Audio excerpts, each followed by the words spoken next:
झ्याम्पो दान गर्नुको अर्थ चाहिँ के भने उसले जबसम्म हाम्रो भेटीका पैसाहरू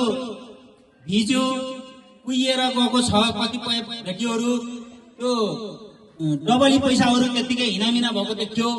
त्यस झ्याम्पोमा चाहिँ त्यो पैसा जति पनि चन्दा स्वरूप त्यो भेटीहरू त्यस झ्याम्पोमा जम्मा होस् भन्नको लागि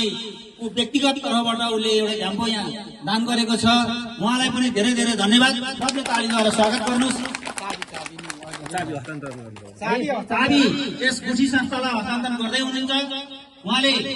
जबसम्म यस गुठी संस्थाका अध्यक्ष विष्णुदास श्रेष्ठलाई शङ्कर श्रेष्ठले जुन त्यो झ्याम्पाको चाबी हस्तान्तरण गर्दै हुनुहुन्छ ल सबले तालीद्वारा स्वागत गर्नुहोस् हस् धन्यवाद अब फोटो खिचौँ